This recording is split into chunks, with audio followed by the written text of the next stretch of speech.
Welcome to the Casual Adventure Notes podcast, the CAN podcast, lazy, easy listening about little life's adventures. And lessons.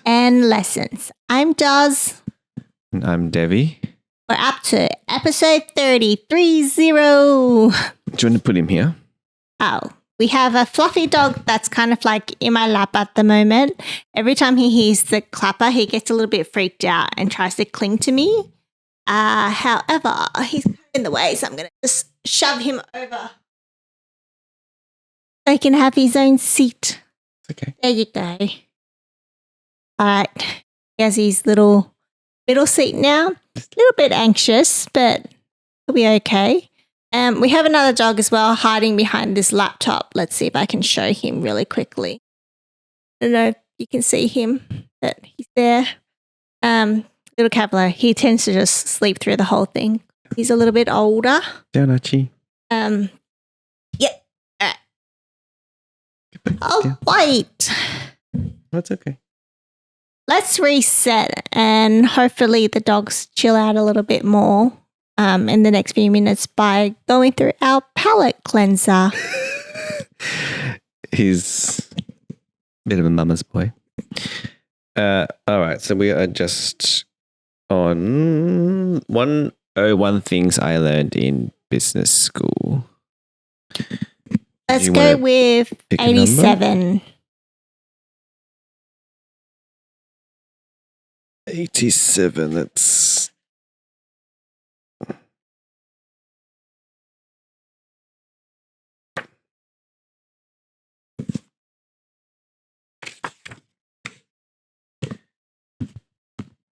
All right, so I don't think we've done this one because it doesn't ring a bell. The title is Quality, Price, Service. Pick 2. The quality of a product, its price, and the level of service its sellers provides are interdependent. No seller can offer the best of all three. Highest quality, lowest price, and best service, and remain in business.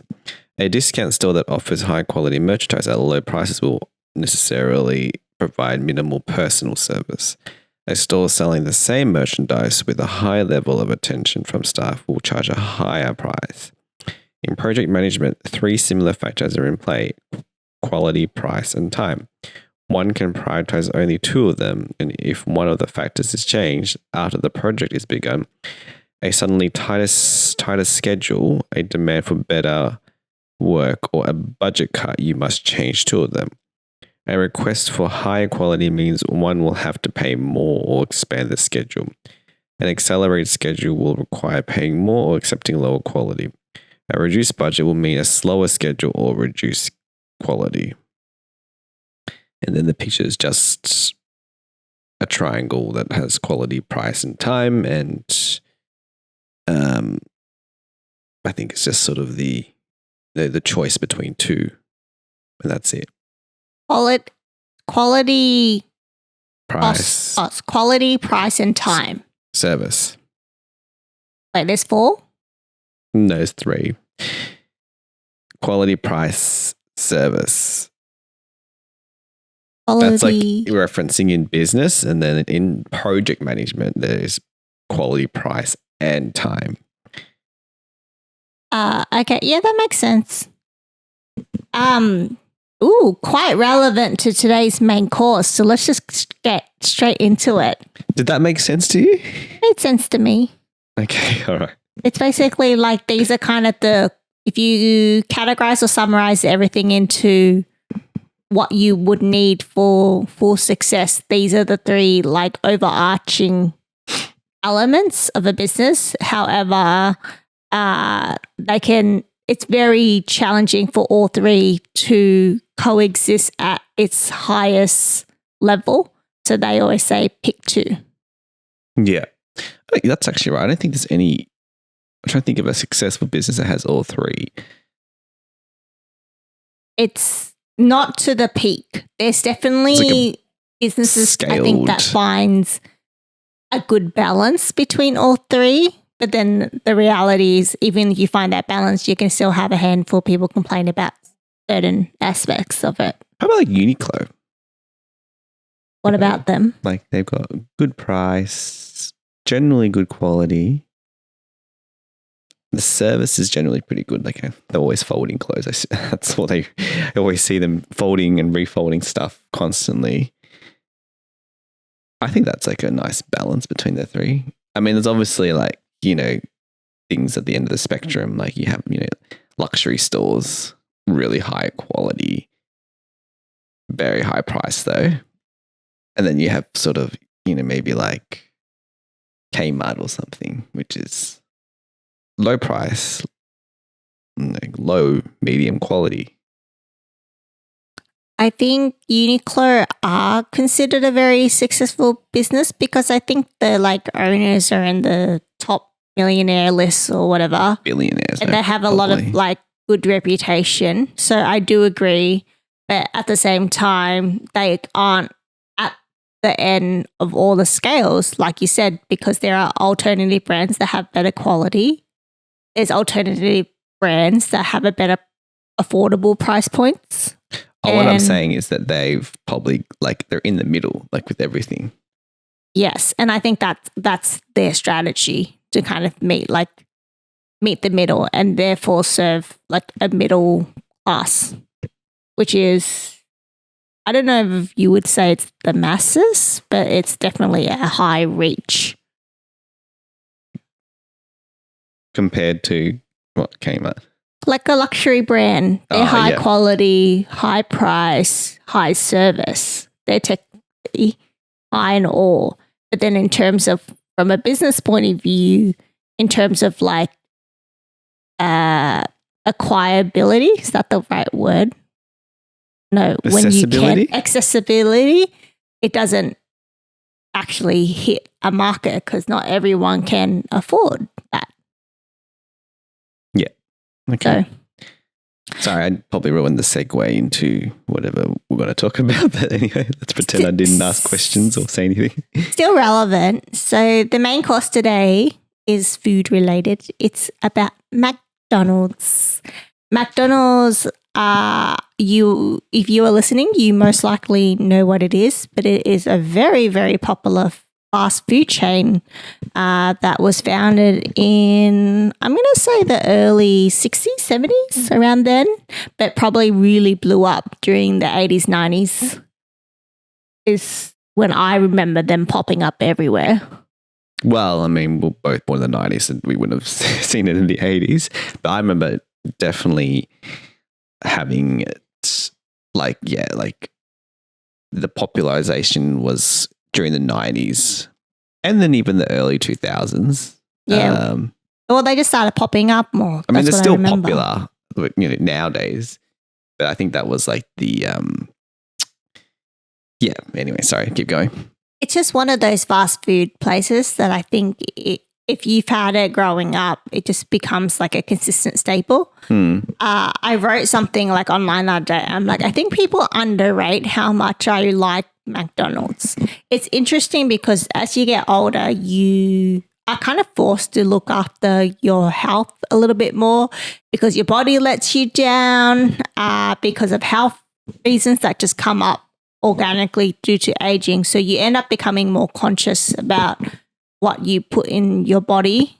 And McDonald's is one of those things that a lot of people are I need to reduce that intake or cut it out for the sake of my health. Because I don't think there's anyone that would argue McDonald's is a healthy choice and you wouldn't go to McDonald's for a healthy meal. You go there for a quick fix, a snack, something easy, something consistent, and something reliable. But technically, besides the nostalgia, I would argue that McDonald's isn't a meal that you need in your life or nutritional gains or anything like that. So it's an easy thing that you should eliminate because it's technically not a need, right? Yes, that's right. It's, everything on the menu, it's predominantly burgers, fries, shake, soft drink, and then obviously chicken nuggets. But yeah, it's just more of a guilty pleasure sort of meal. And, for me, I It's fast food that's done well and done fast. I do find like sometimes with other fast food joints, can be a little bit slow. Like sometimes you're waiting for a while, but you know, if you go through a drive-through in McDonald's, like you're bound to get your food like instantly or within a couple of minutes, unless something's happened and you know they have to make stuff fresh because they've run out. But it's sort of a rare occurrence. But I agree with you. It's like not essential, but it's also like if you want a burger and you don't want to pay, you know, because now like days, if you go to like a nice burger joint, you're paying like $25 for just the burger alone. And then you add in like the chips and the drink and stuff and you're paying probably like 30 plus. Whereas McDonald's, you can get all that in like, you know, under like $20. Yeah, it depends what you get. I think their menu is quite actually, there's a wider range now. So I think it's actually very possible to pay $30 for a meal as well these days. But that's besides the point. If you just want just a burger and you don't really care too much about the quality, like that's a good place to get your fix at. Yeah. And the fries. So. And I think the fries are just always, well, not always, but is generally really solid. McDonald's fries are my favorite fries. Yeah. For a lot of reasons. But I brought them up because I was watching an interview. Sabrina Carpenter was doing like a press tour thingy. And it was one of those challenges where they like give her local foods to try. And then someone got like local items from their McDonald's for her to try. And she just sniffed it and she's like, I can't have this because I'm saving like my first ever McDonald's for a goal that I'm going to hit before I get to try my very first McDonald's. And I just thought that was interesting that she managed to navigate her life because she's in her mid-late 20s now without ever having McDonald's. And I was like, that's kind of impressive given its reach. Yeah, exactly. Because it's like so common to go out with your friends to go get, you know, fries, even like just the dessert and something like that. It's hard to avoid. I mean, like, what's another restaurant that's, I mean, most of them are pretty much open like 24/7. So unlike, you know, KFC that closes around, I think 9-10 or most other restaurants, like if you want like food and you don't want to cook anything, like that's generally the only choice. Although now there's, you know, a lot more, you know, like kebab places, like that's the other sort of alternative late night snack that's open, you know, during kind of strange hours of the night. I think in Australia and UK, but that's not a global thing. But there are late night options depending on the localization. Yes. But that is, yeah, that's it'll kind of be interesting to see like when, I mean, although I guess as someone that's in the entertainment industry, maybe like she didn't have like a normal primary high school life where, you know, you might go out with your friends there because maybe she was homeschooled. So that's why it was easier to avoid. Yeah. I didn't know her history, to be honest, so I probably can't comment too much. But it was the trigger to making me think about, like, I'm like, how come in my adulthood I still like McDonald's just as much and I still kind of want it? I definitely have cut back on it because, like, again, it's not good for you for more than one reasons. But, like, in general, I'll still, like, want the occasional Maccas and I still find that much joy about it. And then it made me think about, like, how do they find that level of success and why is McDonald's such like a household name in majority of the world? Like, it literally has a global presence.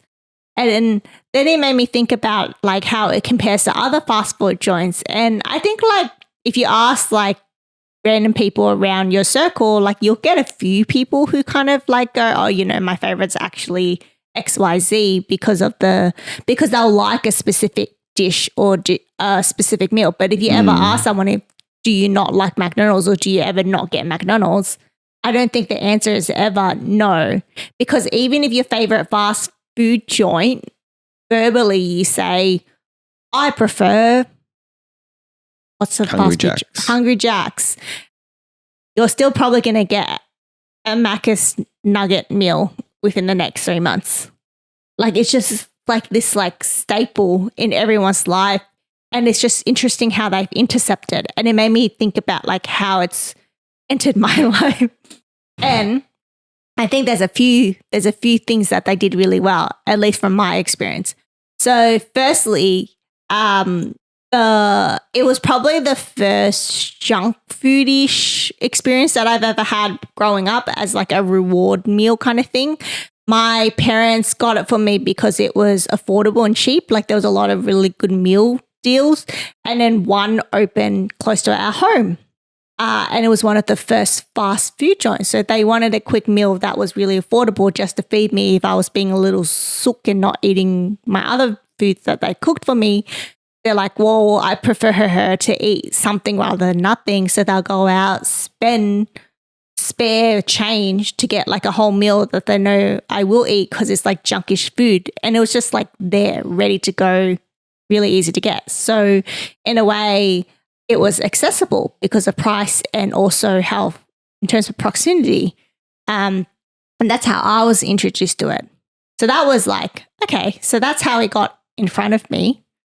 And then I thought about like, but then it was good because I kept wanting it. I mean, fries are just good in general. I'm pretty sure they were my first fries ever, like fried potatoes. So maybe part of the reason why they're my favorite fries is because they were literally my first. So they hold a special place in my heart.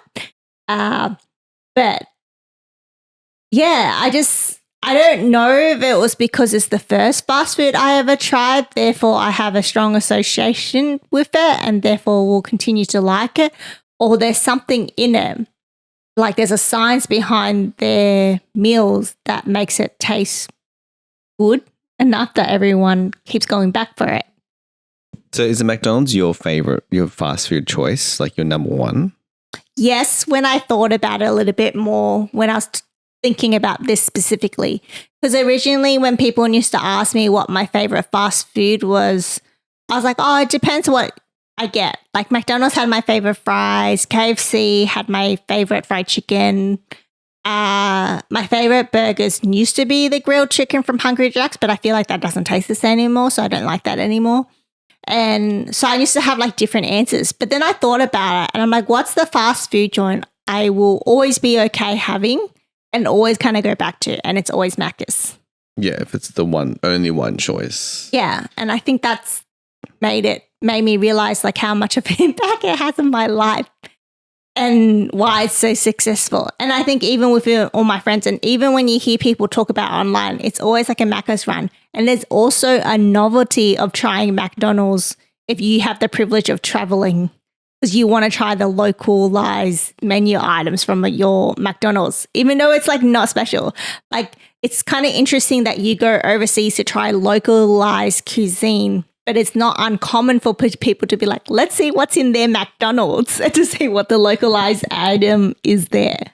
I think part of it's like familiarity with, what you're accustomed to, but then obviously it's like a tiny step where you're being slightly adventurous. I think for like, I like that. I like sort of trying McDonald's in other countries, mostly Asian countries, because I think they've adapted it to a more Asian palette in terms of some of the item choices, and obviously being Asian, that appeals to me.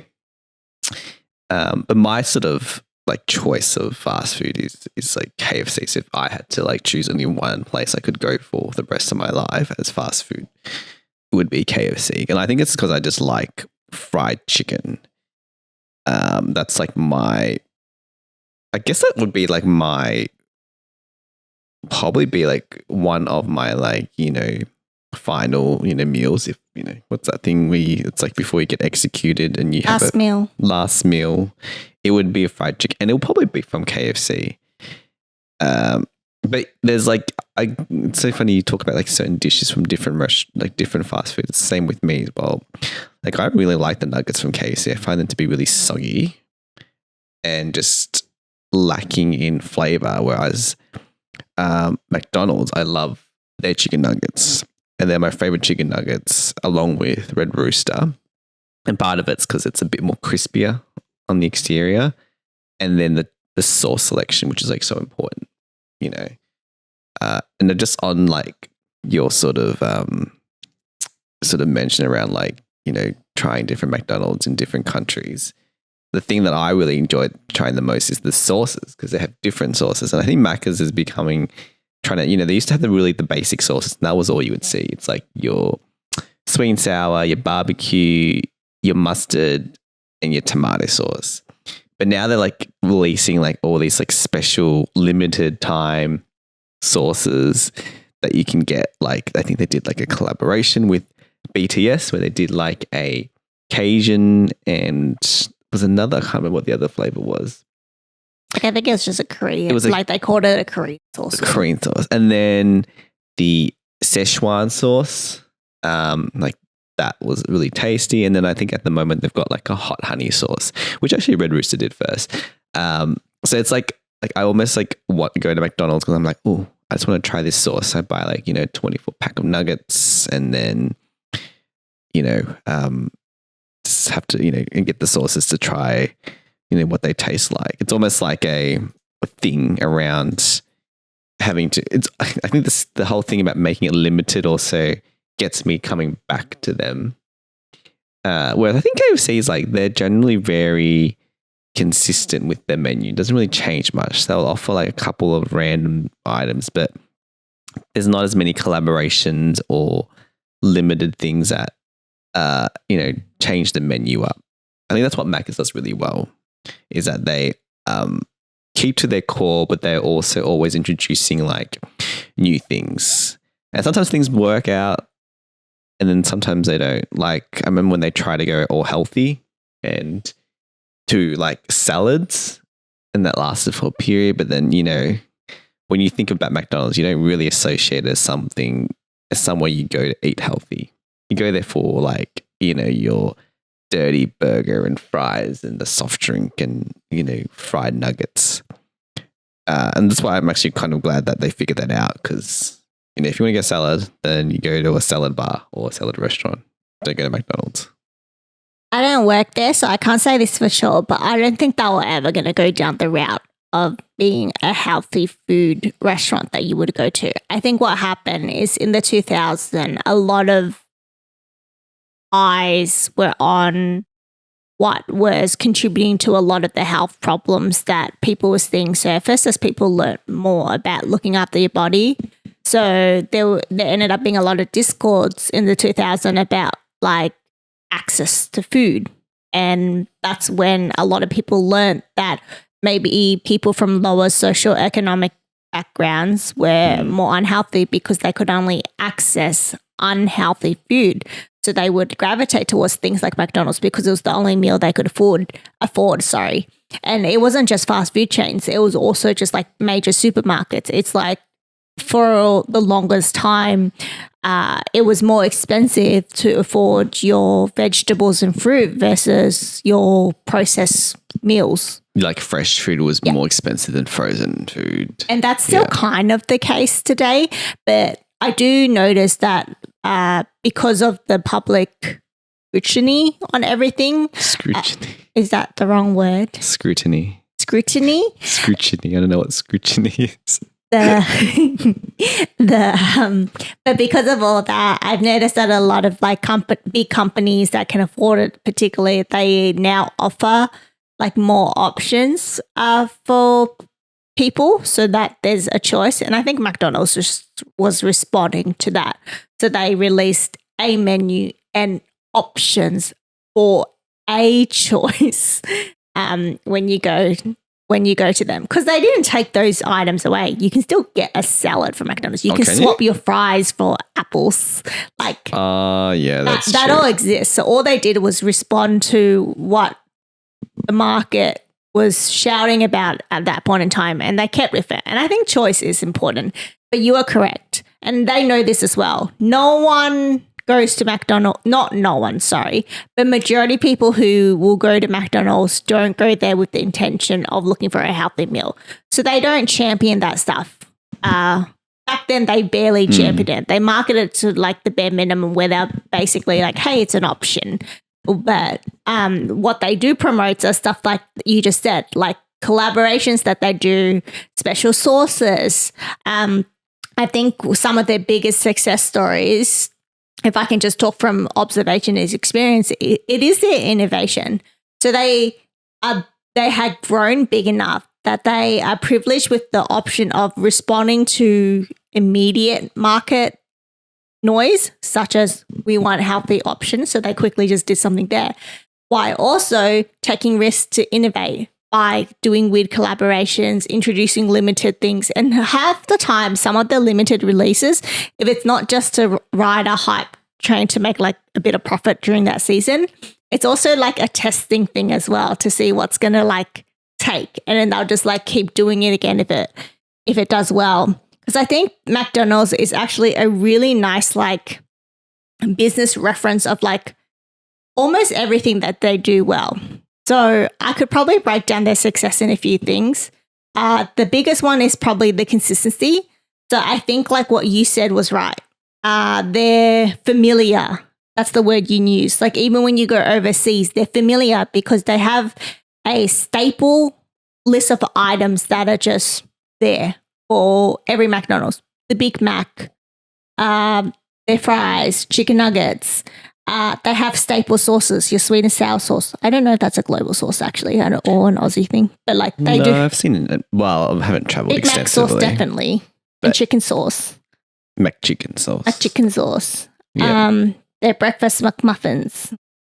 Like there's a few staple items, and they're the same. They're almost the same everywhere. Like they might tweak it the tiniest bit where it's like a different oil or less so. And I think that's really dependent on what ingredients are available.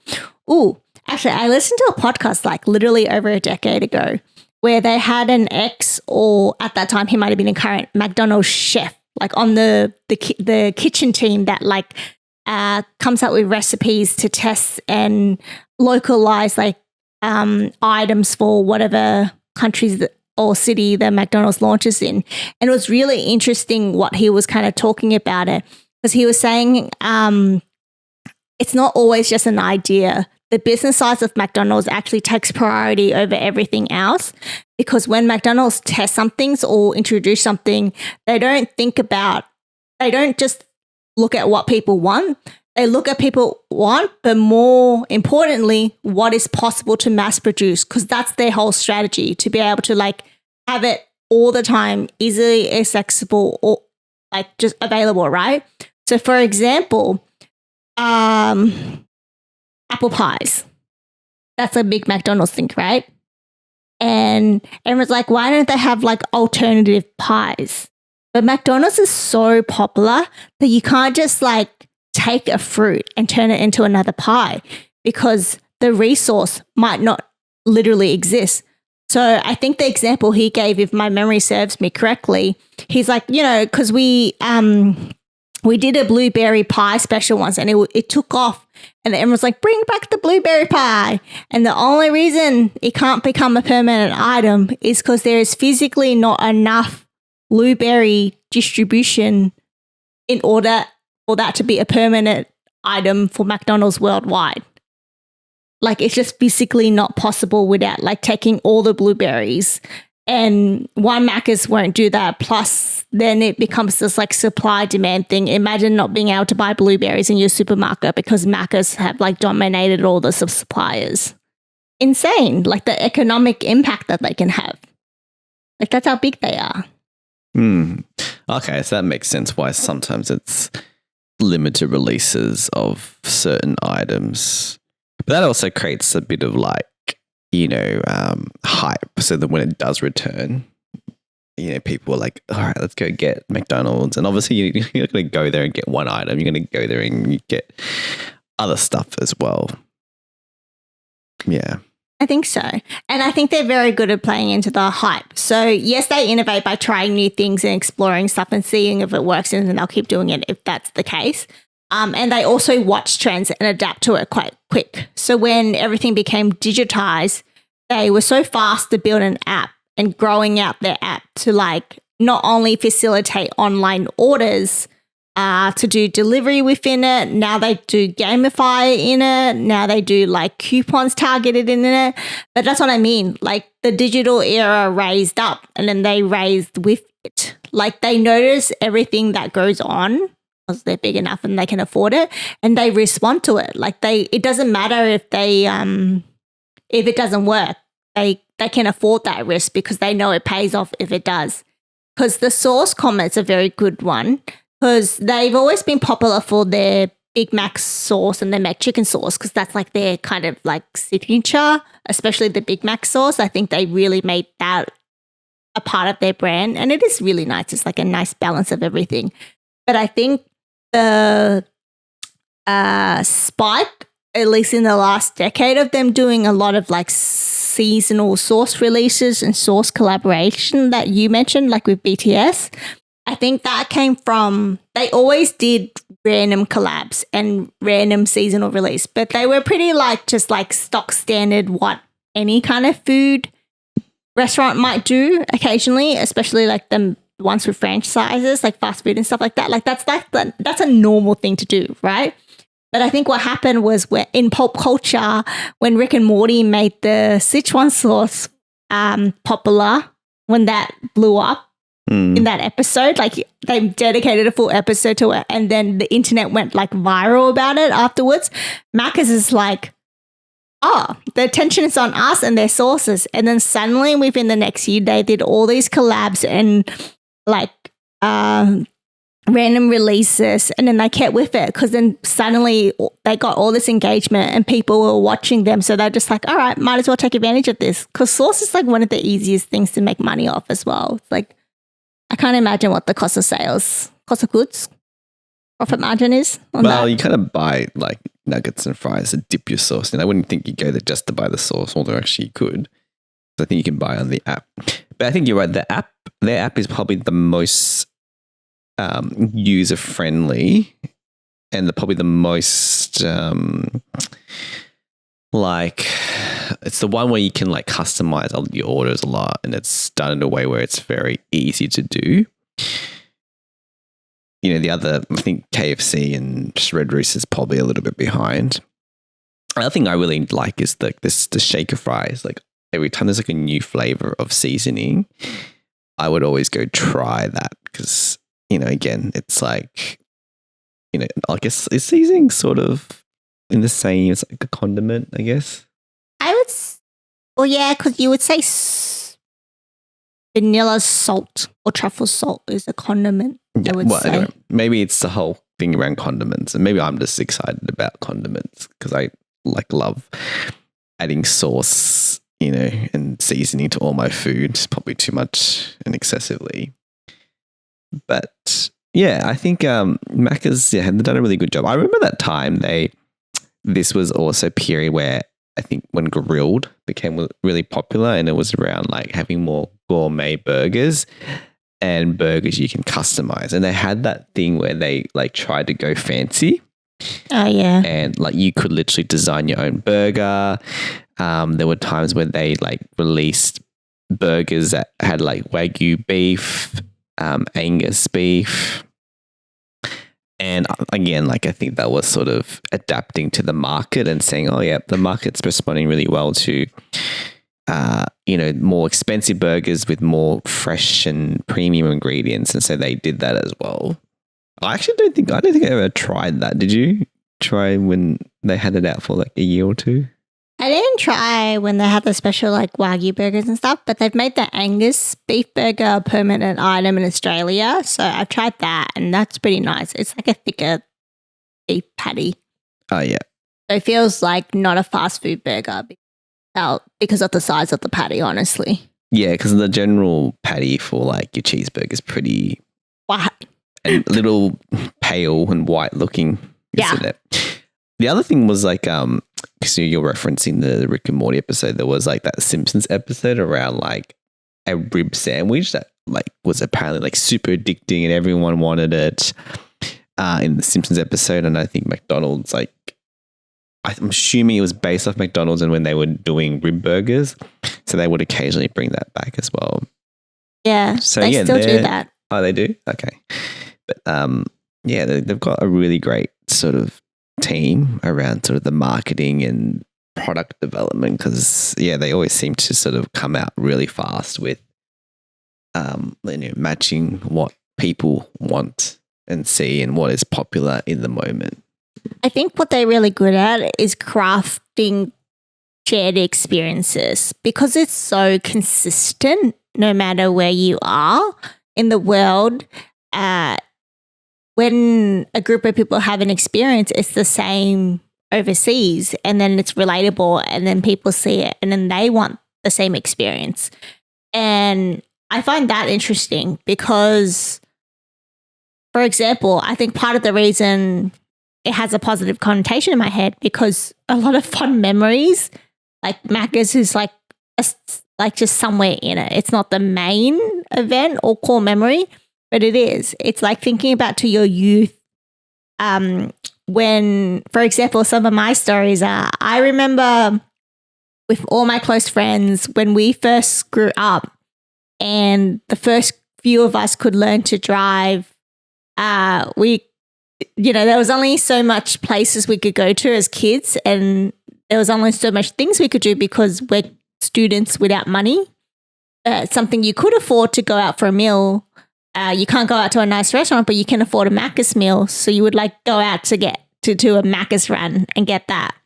And then also, at least for me, when you're younger, you stay up late all the time. And it was kind of similar to what you said before. It's like, it's one of the few restaurants that are open late and easy to get.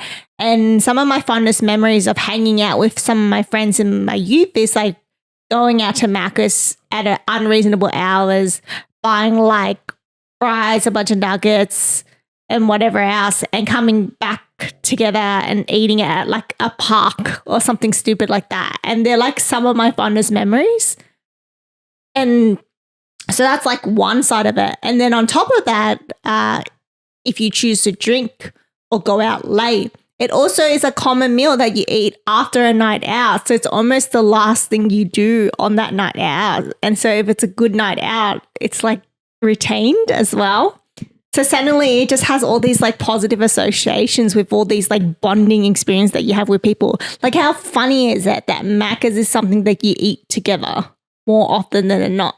Yeah. It's like, I get your point. It's sort of been ingrained into your upbringing and, like it's almost like a Kodak moment. Kind of thing. Because like going to Maccas after a night out is kind of almost sort of stock standard, or getting a kebab or something like that, or HSP. More so now. Or when you're hungover, like the next day, like I always crave specifically McDonald's orange juice. I didn't like normal orange juice from the supermarket, from the bottles. I just really always had to crave and have McDonald's orange juice. And I think because it was a bit watered down, so it wasn't as acidic, and it was just a nice thing to have after a night out, along with your hot cakes and your egg and bacon McMuffin meal. It's almost ingrained in your mind. Like if this happens, I need to do this. It's almost like clockwork, really. And yeah, McDonald's fries are just like, it's probably my favorite thing from the menu. And they do it really well to a point where if you go out to like, even fine dining, fancy restaurants, and you order fries, which I do a lot because I just love potato, you're paying like, X3 the price, but it's almost like the same. And I'm like, I could have just got McDonald's fries for like, a third of the price. Yeah, it's like something you immediately compare to. McDonald's fries was one of the most popular fries because they originally actually fried them in beef fat. So it had like an umami flavor to it. That makes sense. But what ended up happening is like not everyone could eat beef or meat in general. So to broaden their reach, they replaced it with vegetable oil. But then they created their own blend to mimic kind of like a very similar profile. So in a weird way, they actually are unique fries. Like I think it's difficult to replicate that at home because you wouldn't know what their blend is. Yeah. Even the seasoning as well. It's like I'm assuming they've got like a certain like a special seasoning. It's like it's not like a powder, like the powder one is the shaker fry ones, but it's like a crystal.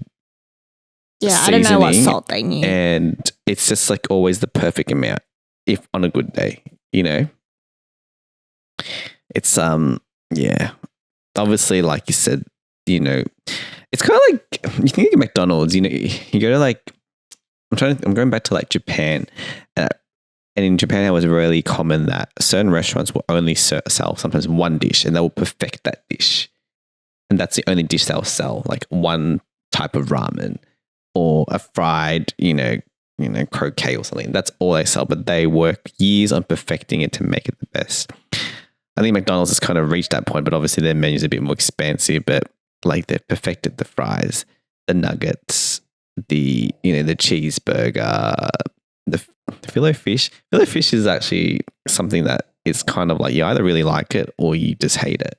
And I'm on the hate side and you're on the the love side. I just find fish being in a patty form quite strange. It always has to be like beef for me, and then occasionally I'll maybe get a chicken one if I'm not feeling like if you're feeling adventurous, red meat. Yeah, because burgers for me I always think of beef when it comes to burgers. I can't think of a fish burger or a chicken burger. Less what's it called? Less controversial than a chicken burger. So I think like speaking to this McDonald's being present in just like everyday life, I think they were one of the early interceptors of product placements in like mainstream media. So almost everyone does it now. So I don't think people realize, but Maccas was probably one of the first to sponsor like big movies and shows and incorporate McDonald's as not just sponsored by McDonald's or here's a burger. They would just like make it a part of the show. So it was the place you gathered to like hang out or grab food really quickly or what you eat after a night out. And I think people just copied it from consuming it. And I think their early commercials were mimicking that as well. So it'll be like a group of friends going out to eat or something like that. So then the ads were quite effective that way. Because it's funny how that's been adopted by every brand afterwards. Because for some reason, the one I think of now that I think is so corny, but I could be eating my own words in about 20 years when we listen to their success story. But Subway, the fresh sandwich place that it's basically fast food sandwich where they make sandwiches for you. That they do a lot of product placements more in Asia than in Western countries. I don't know why. I think it's just a different I don't know, maybe their strategy at the moment is to like dominate the Asian market. But I've noticed that like in a lot of like recent Korean shows in particular, but also other Asian dramas, Subway is a sponsor, and the way they incorporate the ads is like it's just a random scene where they go to the restaurant to eat it, and I'm like, it's just so random. Like it just feels so out of place. It's like beyond just, it's a physical location you can go to get a yummy sandwich. That's it. Like they have no like storyline around it. It's like, is it a place for a group of friends to go? Like, is there a consistent time of day that you go to? Is it there for a date? Is it a family thing? Like I feel like they don't know. They're just like, oh, like product placement works. But I think they don't think ahead to be like, but what should the association be in that placement that you want people to mirror? Because I think McDonald's does that well. Like I think the most common, more seamless in terms of how it's integrated. Yes. Yeah. I also think I reckon in my head they have like a primary target and then a secondary target, and I can tell their primary target is like the youth. So they're like, okay, what are common youth activities? And then they always mirror that in like wherever they sponsor and where they product place everything. So it's like the most popular one, so popular now that they don't even have to sponsor stuff anymore. People just incorporate it into their storyline, but it's the place you go to after school. Like how often do you see that or associate McDonald's with that? oh, it's somewhere you go after school to grab like a quick bite before your real meal. It's like where you go with your friends to grab a milkshake or something like that. Like that, they established that so well now that is now a common scene, even if it's not McDonald's directly. Have you noticed that like all shows of youth, if they go hang out after school, they go to a place with burgers and fries? Yeah, it's true. Yeah. It's actually, interesting. It's almost, I didn't realize that until you pointed out. It's almost subconsciously. It's just become a part of an expectation. Because I also did the same thing too when I was a kid. Like I would always get a pre-dinner meal from McDonald's or something that was like, well done, McDonald's, with your subliminal marketing. Yeah. And then the other thing, like with targeting the youth or when they want to target the like younger youth, is their Happy Meals and how creative they get with their toys that comes with the Happy Meal. Because that's also seasonal. Like it's always like a seasonal things that you collect. They actually have, across all the fast foods, they generally have the best offering of toys. That was even through the 90s and early 2000s. Like now, it's like, they do great sort of, collaborations with, all sorts of, I think they did like a Hello Kitty one. They did one, obviously like aligned to like movie releases. Yeah. That's typical. Most of them do it. But I remember like they did really cool ones where they would give comic books out. Like Marvel comic books out, and you could collect them all. And there was like real legit comic books. And what are some other ones? The little robot dog toy that everyone was obsessed over when, in the early 2000s. Like they did their own cheaper version. And I remember like the craze with that. And then they like started going like a bit more tech, and they would like give out like free like CDs that had like games like Pac-Man or Sonic and their own games. I remember playing their games. I remember getting a CD and like playing the game. I have no idea what I had to do, like probably just collect something, but I do remember that. This is when like online gaming started becoming a big thing. So they were like, again, like you said, catering to like what they think people wanted to see. But yeah, they're sort of Happy Meal, like Happy Meal game, like literally the game has always been like top notch. Because I don't really, like with KFC, Red Rooster, Hungry Jack's, I don't really remember any fun toys that they gave out. I don't remember anything that specifically was like, oh, I want to go there to get the meal. Like I used to buy the toys by themselves from McDonald's without the meal. Like the Snoopy ones. I remember like the Snoopy toys were so popular, and I remember having to collect all of them and putting it up, in my bedroom. And I remember going to all these different McDonald's and asking them like, which Snoopy toys do you have? And then buying the ones I didn't have. And like they would cost like $2-3 and stuff, which was almost the price of the meal. But I was like, I can't eat another burger or fries and drink. So they're like always got really great research that backs, toys that are, really in demand and that will drive kids that would want to eat the meal just to get the toy. Yeah. And I also believe that like when parents become parents, there's something about collectibles that just appeals regardless of age. So when parents have kids and they start collect something for their kids, the parents end up becoming just invested. So they're like on board to collect the set as well. Yeah. It's so, collections, it's like kind of a craze. It's like you think about that thing that the Coles mini shop thing where like where you had to spend a certain amount, and then and each week they will release a certain mini version of a product, and you get a little booklet. Even I got into the craze. So I was like, oh, it's so cute. And everyone else was doing it. And then you get one and you get a couple and you're like, oh, I've already got a couple. I might as well just get the rest. And then you get it, and then afterwards you just shove it in the the closet or the cupboard, and you never see it again. But there's like this sort of addicting thing that gets triggered in your mind where you're like, the obsession with collecting, even though it's things like... It's like the sense of complete. It's almost like preying on people's OCD-ness, Yeah, like satisfying that like completeness,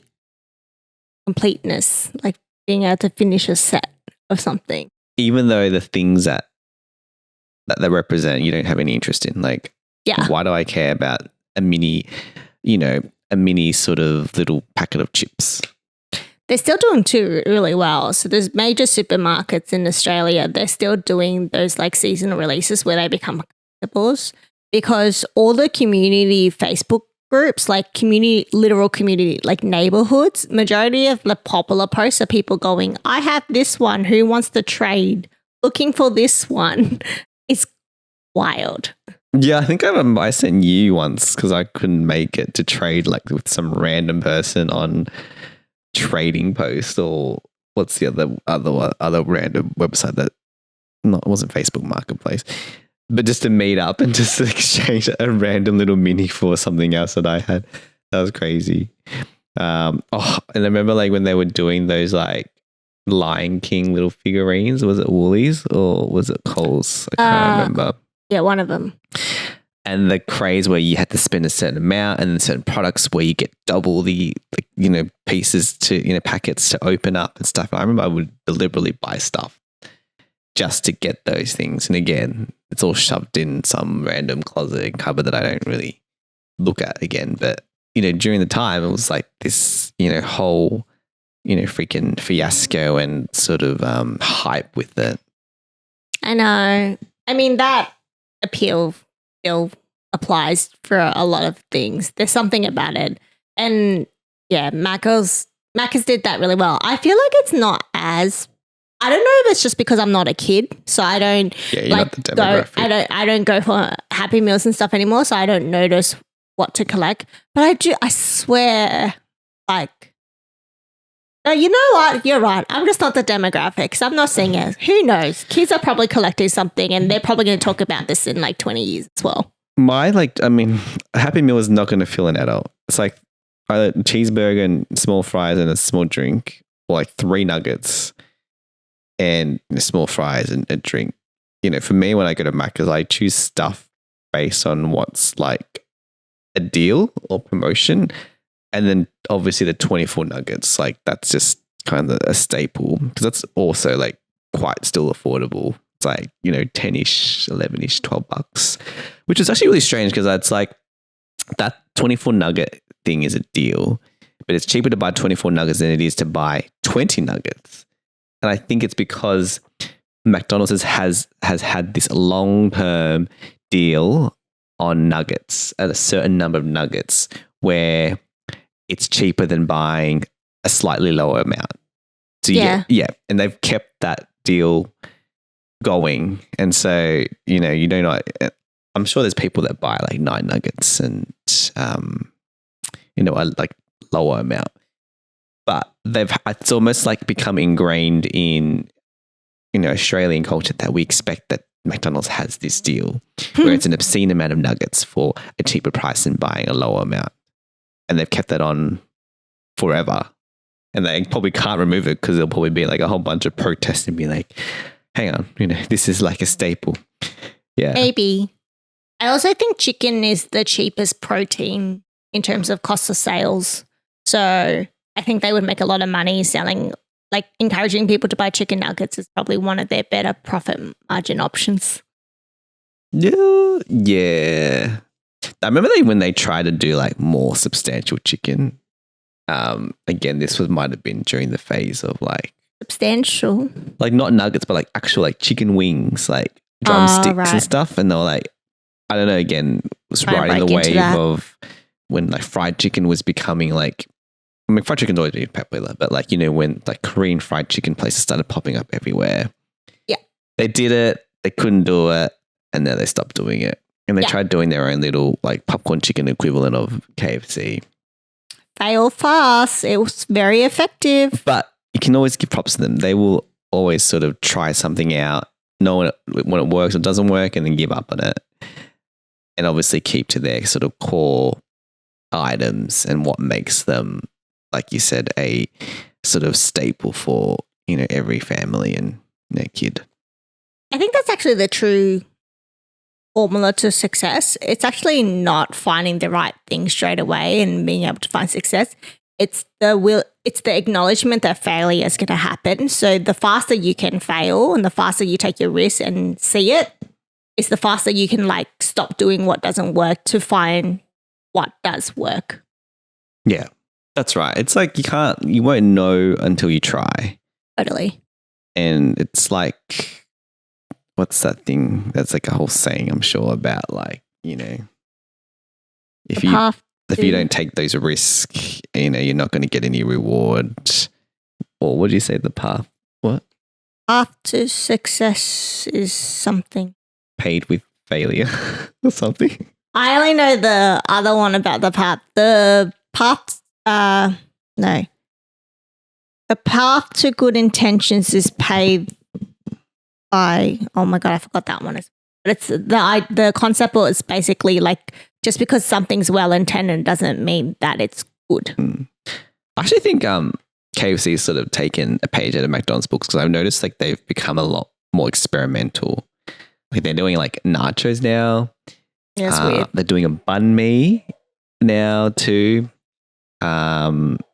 So they're sort of branching out from just their classic fried chicken as well. So maybe they're, you know, seen how, you know, McDonald's has grown, you know, from in terms of revenue stream, and they're like, all right, maybe we should need to take a risk, and you know, hopefully it'll pay off at some point. They did do something cute a couple of years ago, which was so random, and it kind of blew up for a little bit. I don't know if it helped with their sales because I don't think they've done everything since. They did two things actually. They went really hard with their Japanese market because something that they've done really well in terms of association is in Japan that everyone gets KFC for Christmas for some reason. Like that's something that they've done. But to kind of like play into that Japanese association, they did two things a couple of years ago. The first was they created a game where the Colonel was like this hot guy that you pursued in the game. And I thought that was really random. But heaps of people were playing it online. So anyone who's like on the internet was just watching people play it. And they're like, ooh, okay.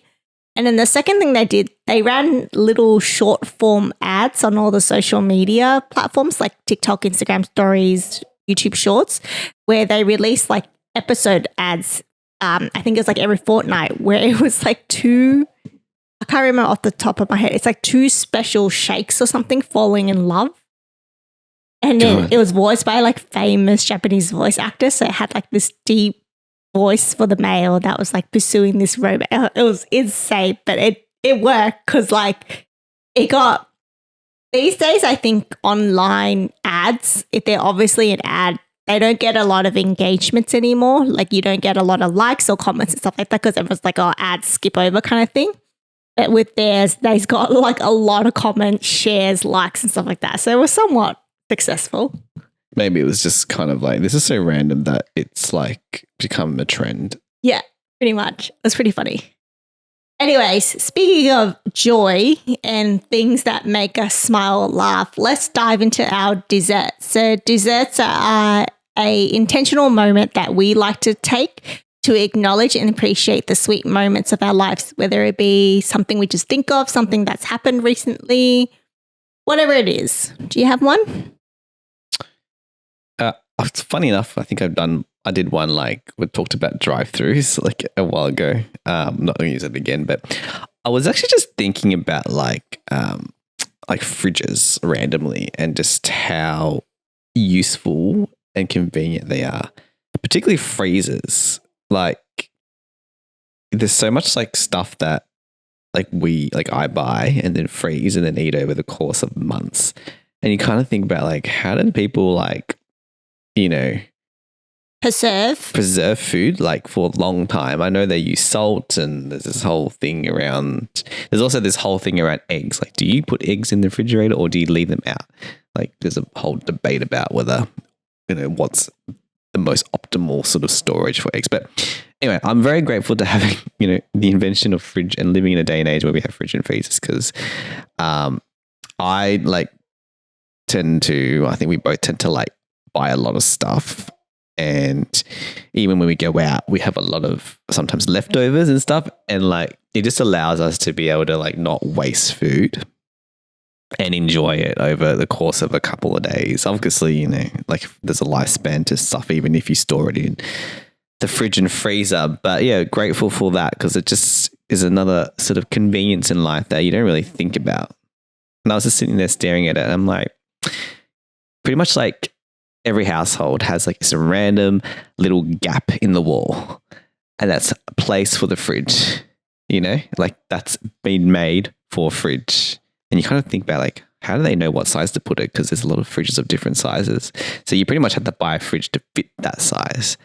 So anyway, it's become like pretty much almost like an ingrained part of a house. The design of a house has to have a little cutout for this little rectangle upright box to store food. Nice. People used to preserve food by turning them into jam and canning food and pickling it and stuff like that. That's how food used to be preserved. Then that like alters the taste of the food. Well, yeah, but you're still preserving the food because I think a lot of people still do it today. I think it's quite popular in a lot of European home in Europe and also for people who want to only eat their own homegrown food. So I have been on this side of the internet where I watch people actually do this, where they grow their own food, like they have a big enough garden that they never actually they rarely go out to the supermarket to buy food. So they grow everything they make, which means that if it's something's in season, by the end of the season, if they have excess, they just like preserve them by turning them into jams, they pickle it, whatever it is, so then they can eat that as a meal in a later season when that particular ingredient is not in season, which is actually very cool. Like I find it so impressive and I wish I had that level of organization and mind to be able to track all that because it's really interesting. The people who do it really well and actually like live off it, they have like a full inventory system. They have a storage area where everything's shelved and dated. It is literally so impressive. I'm like impressed every time I come across one of those videos. Yeah, that's probably not going to be me or maybe you ever. Still relying on the big supermarket chains and yeah, even like it's even a bit of a pain just labeling like food that's being frozen. It's like, so yeah, props to them for being so organized and keeping it up.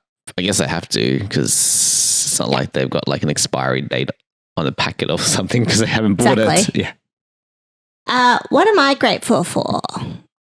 A lot of things, but maybe modern medicine is probably something that I am thinking of first. And it's because of recent events. Like sometimes I get quite bad cramps when it's the time of the month. And sometimes like I can just bear with the pain. But when I can't, I feel so privileged to like be able just to have over-the-counter painkillers that I can take that eases the pain straight away. Because that wasn't always a thing. So I'm very grateful to modern medicine and being it readily available and quite affordable. Are you putting the mic near the dog to listen to him snore? Yeah, so everyone else can hear what we're hearing. Yes, the mics we have try to cancel out the noise around us, but we can still definitely hear it. But yes, I'm very grateful for modern medicine, and I think we take that for granted sometimes. I think just take something if you're unwell because there was a lot of work that went into it to make sure that it worked. And then what was the thing? Meal prep or something? Yes, meal prep. So meal prep is goals or things we're looking forward to, basically looking into the future, stuff we want to acknowledge out loud. Mine is, kind of finally booked a holiday in the not so distant future. And my goal was to always, once in my life, travel business class. Obviously, business class is very expensive. So I was able to sort of accumulate some points through, applying for a credit card and obviously everyday spending. And so I'm looking really forward to being able to, sleep. Is it vertical or horizontal? Horizontal. On a plane because, I've always been a sort of economy traveler. So, really looking forward to experiencing what the, the 1%ers of the world get to do on a more sort of regular basis. something I'm looking forward to or a goal that I'm setting. This is a goal. It's not a deadline. It's just a habit I'm trying to build. I'm trying to join the 10K club. They're trying to do 10,000 steps, at least 10,000 steps a day or as many days as I can in a week. I find with the introduction of like hybrid working being a norm these days, it means that I don't get out, and it's not uncommon for me to have consecutive days at home or in one place and not moving. So my steps have gone down, and I think that's bad for me. So I want to try to join the 10K club more often moving forward. There's this thing called September, which is when everyone actively tries to do 10,000 steps every day.